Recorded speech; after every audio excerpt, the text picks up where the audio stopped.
Era joven, recién casada y llena de sueños, pero tan solo 10 días después de su boda, Daniel Nemetz falleció, y el hombre que prometió protegerla de por vida. Él apretó el gatillo. Daniel Nemetz tenía solo 19 años cuando se casó con el hombre con el que creía que pasaría la eternidad. Nacida y criada en el estado de Washington, Daniel era conocida por su ternura, su risa contagiosa y una fuerza serena que hacía que la gente se sintiera segura a su alrededor. Tenía ojos grandes y sinceros, una presencia serena y sueños que se extendían mucho más allá del pequeño apartamento que luego compartiría con su esposo. No era una adolescente enamorada más. Daniel creía profundamente en las personas. Sus amigos la recordaban como dulce, leal y el tipo de persona que siempre defendía a alguien que sufría maltrato. Su madre decía que Daniel siempre había deseado una vida de ensueño, una pareja amorosa, un hogar acogedor y, con el tiempo, hijos. Para ella, el amor no era solo un sentimiento, era su propósito. Por eso, cuando conoció a Skylar Nemetz, le entregó todo su corazón. Skylar era un soldado de 20 años del ejército de los Estados Unidos, destinado en la base conjunta Lewis McChord, a 1 hora al sur de Seattle. A primera vista, tenía ese atractivo al que muchas chicas no se resistían. Un hombre uniformado, serio y maduro para su edad, con un exterior duro, pero una mirada intensa que prometía calidez. Skylar había crecido rápido. Su padre falleció cuando era joven, y el ejército se había convertido tanto en su carrera como en su estructura. Para Daniel, era seguro de sí mismo, con los pies en la tierra y protector, el tipo de hombre que siempre la acompañaba. Su romance se desarrolló rápidamente, muy rápido. Se conocieron a través de amigos en común y empezaron a salir enseguida. En tan solo unos meses se casaron. La familia de Daniel y algunos amigos dudaban. Les preocupaba que la relación fuera demasiado intensa, demasiado pronto. Pero Daniel ignoró sus preocupaciones. Creía en el tipo de amor que desafiaba la lógica. Creía en Skylar. Daniel empezó a compartir fotos de su boda en Internet. La pareja se veía feliz, radiante y llena de energía. Se mudaron a un pequeño apartamento en Lakewood, Washington. No era gran cosa, pero era suyo. Daniel lo decoró con colores suaves y toques acogedores, intentando crear el hogar que siempre había soñado. Se tomaron selfies, salieron a pasear y publicaron estados de para siempre. Pero las grietas empezaron a aparecer pronto. Los amigos cercanos de Daniel notaron que parecía diferente. La chica que antes era alegre y despreocupada, ahora era más retraída. Dejó de salir tanto. Dejó de responder a los mensajes tan rápido. Cuando le preguntaban al respecto, decía que simplemente estaba ocupada siendo la esposa de un militar, que estaba bien, pero en privado insinuaba algunas preocupaciones. Skylar, decían, podía ser controlador. No le gustaba que hablara con otros chicos, ni siquiera si eran solo amigos. Le hacía preguntas, revisaba su teléfono y se ponía celoso por nimiedades. Daniel a veces mencionaba que sus discusiones se acaloraban, pero nunca dijo que la hubiera golpeado o lastimado físicamente. Era tensión emocional, peleas, silencios, preguntas sospechosas. Aún así, Daniel se quedó. Creía que él la amaba. Creía que las cosas mejorarían. Cuando Skylar se fue a una breve misión de entrenamiento militar en California en octubre de 2014, eso le dio a Daniel algo de espacio. Se reunió con amigos, se cambió el peinado y disfrutó de un tiempo a solas. Según algunos de sus mensajes, no estaba segura de si el matrimonio había sido la decisión correcta, pero tampoco estaba lista para rendirse. Lo extrañaba. Aún quería que funcionara. Lo que Daniel no sabía era que Skylar estaba furioso mientras él estaba fuera. Según su propio relato posterior, empezó a sentirse paranoico. Le preocupaba que ella pudiera estar saliendo con alguien más, Pensó que ignoraba sus mensajes, que actuaba de forma extraña. Para cuando regresó, estaba nervioso. Y así, tan solo 10 días después de darse el "sí quiero", la historia de amor de Daniel dio un giro fatal. Skylar llegó temprano a casa, pero no para sorprenderla con flores ni un beso. Volvió con preguntas, sospechas y la mente llena de interrogantes. Lo que sucedió esa noche desentrañaría la verdad detrás del matrimonio de la joven pareja y acabaría con la vida de uno de ellos para siempre. 16 de octubre de 2014. Skylar Nemetz bajó del autobús de transporte militar en la base conjunta Louis McChord, Washington. Acababa de regresar de un ejercicio de entrenamiento de 2 semanas en California. No era combate, era rutina, pero Skylar había estado lejos de casa, lejos de Daniel. Como cualquier joven casado, ansiaba volver con su esposa. Pero algo no encajaba en el momento en que abrió la puerta de su apartamento. Daniel no estaba allí para recibirlo con un abrazo. Ninguna sonrisa de emoción, ningún "te extrañé". En cambio, parecía casi distante. El apartamento estaba inusualmente ordenado, pero de una manera que no se sentía bien, casi como si alguien hubiera intentado borrar su presencia, y la mente de Skylar comenzó a dar vueltas. Primero notó pequeños detalles. Había botellas de alcohol medio vacías en la encimera de la cocina, ron y vodka, bebidas que Daniel rara vez tomaba sola. Encontró una caja de condones escondida, sin abrir. No usaban condones. Aseguró que Daniel tomaba anticonceptivos. Luego, algo más. Su cabello, teñido de un tono diferente. Recordó haber comprado su tinte favorito antes de irse, pero este era de un color completamente diferente.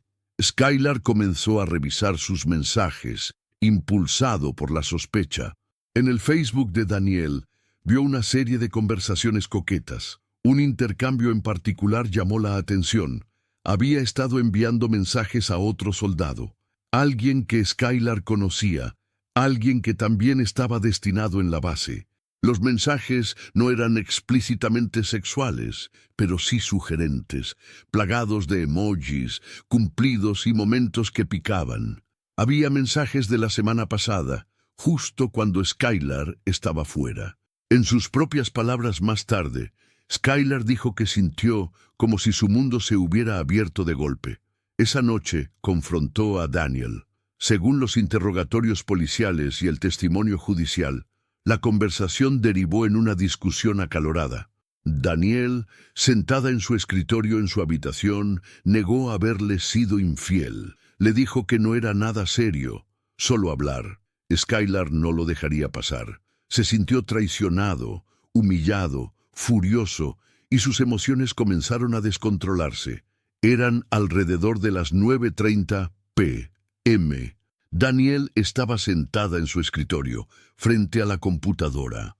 Estaba navegando o chateando, tal vez intentando distraerse del caos que se desataba a su alrededor. Skylar entró en el armario de su habitación. Dentro, apoyado en una esquina, había un rifle de asalto tipo AR-15 recién regalado. Un amigo de la base se lo había regalado apenas 2 días antes. No era un arma de fuego estándar. Era un arma de fuego personal, semiautomática, potente y capaz de atravesar múltiples capas de yeso con facilidad. Skylar afirmó que lo recogió solo para mirarlo, para inspeccionarlo. No sabía que estaba cargado. Dijo que quitó el seguro, jaló la palanca de carga y lo colocó en posición de disparo. Apuntó el rifle a la cabeza de Daniel desde atrás, a menos de 60 centímetros, y, según su relato, se le resbaló el dedo. Pero esa explicación se desmoronó rápidamente. El rifle no era algo que se pudiera disparar accidentalmente. La fiscalía señalaría más tarde que Skylar, un soldado entrenado, tuvo que retirar el cargador, cargar la bala, quitar el seguro, levantar el arma, apuntar a su esposa, apretar el gatillo. Cada uno de esos pasos requiere una clara intención, y entonces vino la explosión. Una bala, un instante, todo terminó. La bala entró por la nuca de Daniel y salió por delante. La sangre salpicó el escritorio, las paredes y la alfombra. Daniel se desplomó hacia adelante, inmóvil. Skylar dijo que se quedó paralizado. Por un momento, no procesó lo que acababa de suceder. Luego llamó al 911. La transcripción de la llamada de emergencia fue escalofriante. Operador, ¿cuál es la emergencia? Skylar, acabo de dispararle a mi esposa. No fue mi intención. Simplemente se disparó. Operador, ¿está respirando? Skylar, no, no se mueve. Creo que está muerta. Los paramédicos llegaron en cuestión de minutos. Declararon a Daniel muerta en el lugar. No tenía pulso ni actividad cerebral. Tenía 19 años. Skylar fue interrogado de inmediato. No corrió, no luchó, pero tampoco lloró. Cuando le preguntaron cómo se sentía, respondió rotundamente, ¿voy a ir a prisión? La policía observó que, durante el interrogatorio, no mostró ninguna emoción visible. Habló con calma, casi analíticamente. Eso les resultó inquietante. Durante las siguientes horas, los detectives indagaron más a fondo. Preguntaron por el rifle, cómo funcionaba, cómo lo consiguió, si lo había limpiado. Skylar dijo que creía que el arma estaba descargada, pero los investigadores descubrieron algo diferente. El arma estaba cargada con el cargador lleno, el seguro estaba quitado, una bala estaba en la recámara. Los expertos declararían más tarde ante el tribunal que, para alguien con formación militar, la explicación de Skylar no tenía sentido. No se le apunta con un arma cargada a alguien a menos que se tenga la intención de disparar. Punto. Y para Daniel, que estaba de espaldas y completamente inconsciente del peligro, fue el último momento de su vida. La noche en que Daniel fue asesinada, la llamada al 911 se recibió a las 8:39 p.m. Skylar Nemetz le dijo al operador que había disparado accidentalmente a su esposa en la cabeza. Cuando los agentes del Departamento de Policía de Lakewood llegaron al lugar de los hechos, se encontraron con un joven de pie frente al complejo de apartamentos, tranquilo y sereno. No se veía sangre en sus manos, no había pánico, solo palabras que parecían demasiado ensayadas. Dentro del apartamento, la escena era desoladora. El cuerpo de Daniel estaba desplomado sobre su escritorio, con la pantalla de una computadora brillando a pocos centímetros de su cabeza. Una sola bala le había entrado por la nuca. El disparo fue tan preciso, a tan corta distancia, que los detectives descartaron de inmediato que se tratara de un fallo de encendido o una bala perdida. No había caos en la habitación, ni muebles volcados, ni heridas defensivas, ni señales de forcejeo. Solo un disparo limpio. Y la muerte. El rifle tipo AR-15, de uso militar, semiautomático, yacía sobre la cama. Otro soldado se la había regalado recientemente a Skylar por su cumpleaños, pero en ese momento era ilegal poseerla porque no estaba debidamente registrada. Y lo que es más importante, no era un arma de uso casual. Disparar requería varios pasos intencionales. Cargar la bala en la recámara, quitar el seguro, apretar el gatillo deliberadamente. Y, según los análisis forenses, eso fue exactamente lo que sucedió. Balística reveló que el seguro estaba quitado. La recámara estaba activa. La bala se había disparado a menos de 30 centímetros de distancia. Skylar tuvo que estar de pie justo detrás de Daniel, apuntando bajo, para impactarla justo donde la bala impactó. Los investigadores también descubrieron que el disparo fue inclinado hacia abajo, lo que sugiere que Daniel estaba sentada y que Skylar debió estar erguido sobre ella cuando apretó el gatillo. Esto no concordaba en absoluto con su versión. Skylar dio varias versiones de lo sucedido. En la primera, afirmó que ni siquiera se dio cuenta de que el arma estaba cargada. Más tarde, dijo que simplemente le estaba mostrando el arma y se disparó. Incluso le dijo a un oficial que creía que el seguro estaba puesto. Pero Skylar era un soldado entrenado. Había estado en contacto con armas de fuego durante años. Su entrenamiento militar enfatizaba la seguridad, la concienciación y el protocolo. La idea de que apuntara casualmente un rifle de asalto cargado a la cabeza de alguien y apretara el gatillo, sin comprobarlo, era casi imposible de creer. Luego vino la investigación forense digital. La policía confiscó la computadora portátil y el teléfono de Daniel. Lo que encontraron pintó un panorama mucho más sombrío de la relación de la pareja. Daniel había estado chateando con otro soldado. Intercambios casuales y coquetos, pero nada explícitamente sexual. Aún así, fue suficiente para enfurecer a Skylar. En sus mensajes de texto, Skylar la acusó de engañarla y la llamó zorra.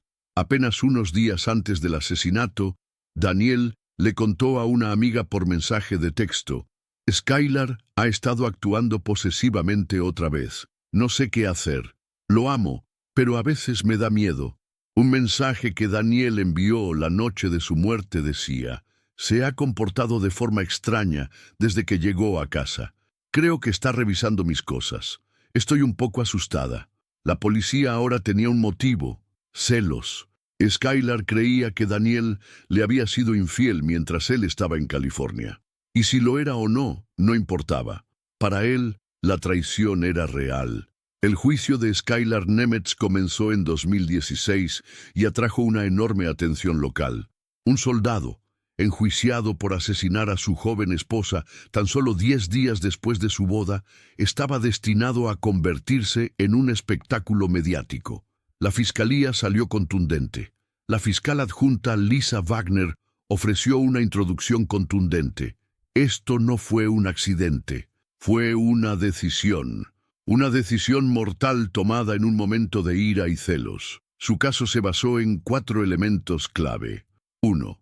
Las historias inconsistentes de Skylar. Sus múltiples declaraciones contradictorias socavaron cualquier afirmación de inocencia o accidente.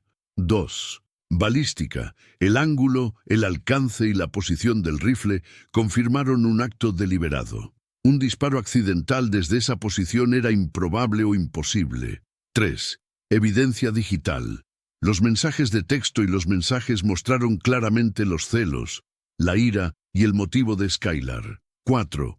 Su comportamiento. Los servicios de emergencia testificaron que Skylar no parecía angustiado. Su afecto era inexpresivo. Nunca lloró. Un paramédico dijo: la mayoría de la gente grita, se desploma, nos ruega que salvemos a la persona. Skylar simplemente se quedó allí parado. Estaba en blanco. El abogado defensor de Skylar, Russell Aoki, adoptó un enfoque diferente. No negaron que apretara el gatillo. En cambio, intentaron demostrar que no fue intencional. Sus puntos clave. Skylar se sintió emocionalmente abrumado tras regresar a casa y encontrar indicios de infidelidad. Tomó el rifle impulsivamente, posiblemente por estrés. No sabía que estaba cargado. El disparo fue un error trágico y terrible, pero no premeditado. Trajeron a un experto en armas de fuego para que dijera que los disparos accidentales pueden ocurrir, especialmente bajo angustia emocional. Pero el contrainterrogatorio fue brutal. La fiscalía obligó al experto a admitir que, para este tipo de rifle, se debían desactivar varios mecanismos de seguridad antes de que se pudiera disparar. No era un arma que simplemente se dispara ahí.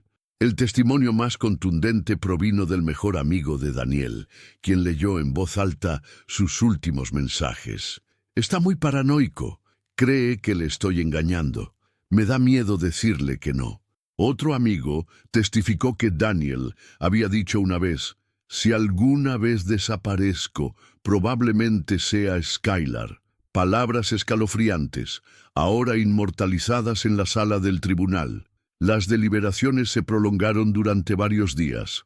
Algunos jurados creyeron que Skylar actuó en un ataque de ira. Otros pensaron que la fiscalía no había probado la premeditación más allá de toda duda razonable. Al final, llegaron a un acuerdo: culpable de homicidio en primer grado. Significaba que creían que Skylar no planeaba matarla, sino que, a sabiendas e imprudentemente, causó su muerte. La sala permaneció en silencio cuando se leyó el veredicto. Los padres de Daniel se abrazaron y lloraron. Skylar no mostró ninguna emoción. La sala permaneció en silencio mientras el presidente del jurado se ponía de pie para leer el veredicto. Todas las miradas se dirigieron a Skylar Nemetz, quien permanecía estoicamente sentado en la mesa de la defensa. Su rostro permanecía inexpresivo, sin tic ni temblor. La familia de Daniel estaba sentada a pocos metros detrás de él, abrazados, preparándose en silencio para el desenlace. No era asesinato. Esa sola palabra, homicidio involuntario, resonó como un puñetazo en el estómago para los seres queridos de Daniel. Para comprender el impacto, es necesario comprender la diferencia. Asesinato implica intención, una decisión premeditada de matar. Homicidio involuntario significa que alguien fue asesinado por imprudencia, sin planificación previa. La fiscalía había insistido mucho en que se considerara asesinato.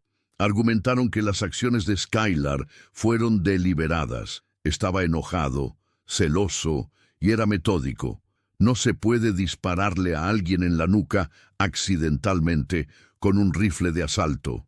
Pero la defensa jugó la carta de la emoción. Mostraron fotos de Skylar y Daniel sonriendo. Leyeron mensajes donde él la llamaba su todo.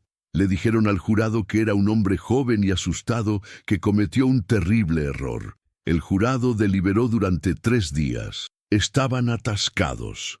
Algunos creían que había sido a sangre fría. Otros creían que Skylar no tenía intención de matarla, a pesar de que sus acciones fueron imprudentes. Al final, llegaron a un veredicto de acuerdo. Skylar fue sentenciado a 13 años y medio de prisión. Según la ley de Washington, con buena conducta, podría cumplir poco más de 11 años.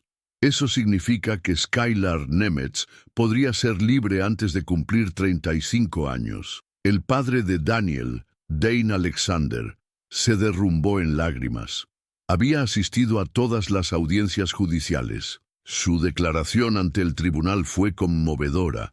Era mi única hija, nunca la acompañaré al altar, nunca la veré envejecer, y él tiene una segunda oportunidad. Eso no es justicia. Su madre apenas podía hablar. Durante el juicio, llevaba el anillo favorito de Daniel, una pequeña argolla de plata con una turquesa, una forma de mantener a su hija cerca. La familia de Skylar, en cambio, susurraba en voz baja oraciones de gratitud. Algunos creían que no era su intención. Otros evitaban las cámaras. Los medios de comunicación abarrotaron las escaleras del juzgado. Un reportero preguntó a un miembro del jurado, ¿por qué no asesinato? La respuesta: no estábamos seguros, discutimos, no todos estábamos de acuerdo, pero sí coincidimos en que no fue un accidente. Las secuelas de la muerte de Daniel dejaron profundas cicatrices, no solo en su familia, sino en toda la comunidad de Lakewood. La base conjunta Louis McCourt quedó conmocionada por el juicio. La idea de que un soldado, entrenado, disciplinado y armado, pudiera estallar y matar a su esposa le sonaba demasiado familiar. La base inició revisiones internas sobre cómo los soldados adquieren armas de fuego personales. Evaluaciones de salud mental durante la reintegración tras el entrenamiento o el despliegue. Protocolos de violencia doméstica en las viviendas militares. Los compañeros soldados que testificaron se mostraron divididos. Algunos describieron a Skylar como un hombre decente bajo presión. Otros dijeron que tenía problemas de celos y una tendencia a perder el control durante las discusiones. El asesinato de Daniel se convirtió en un caso de estudio en la capacitación anual de la base sobre concientización sobre la violencia doméstica. Su nombre se mencionó en las sesiones informativas, no solo como víctima, sino como símbolo de lo que puede suceder cuando se ignoran las señales de advertencia. Los padres de Daniel se negaron a que su nombre cayera en el olvido. Iniciaron el Proyecto Daniel, una pequeña campaña de concienciación centrada en educar a adolescentes y mujeres jóvenes sobre las señales de alerta en las relaciones, promover el apoyo a la salud mental para familias militares, incidir en favor de cambios en las leyes de armas de Washington, especialmente en lo que respecta a los rifles de asalto en entornos domésticos. Daniel había dicho una vez que quería ser consejera. Sus padres hicieron realidad ese sueño, patrocinando sesiones de terapia para sobrevivientes de abuso en su nombre. En su escuela secundaria, se colocó un banco conmemorativo cerca del jardín que amaba.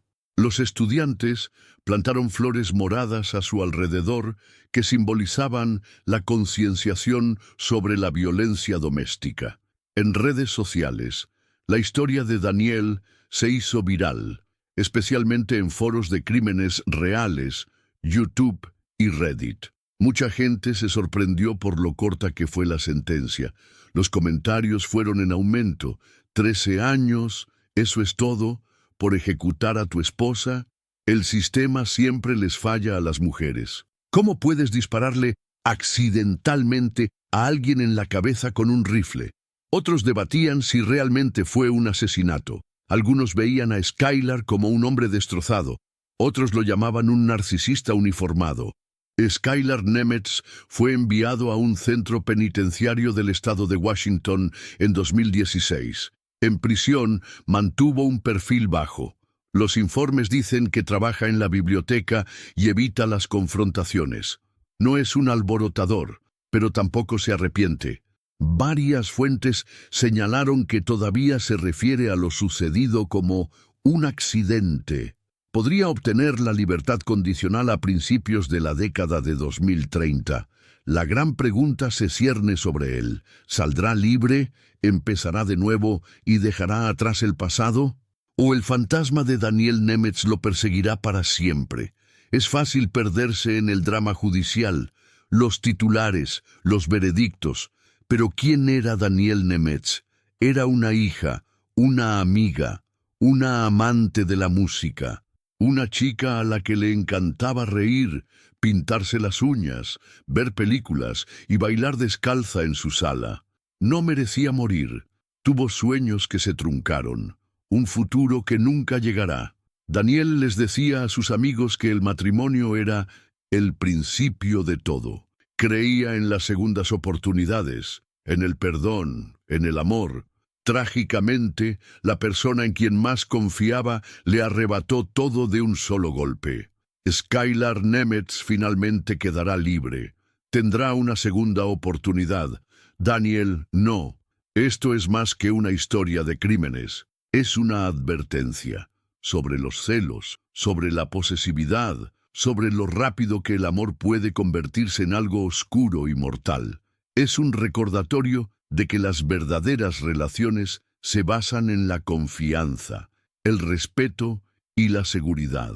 Y cuando cualquiera de ellas se rompe, puede terminar en desamor, o peor aún, en asesinato.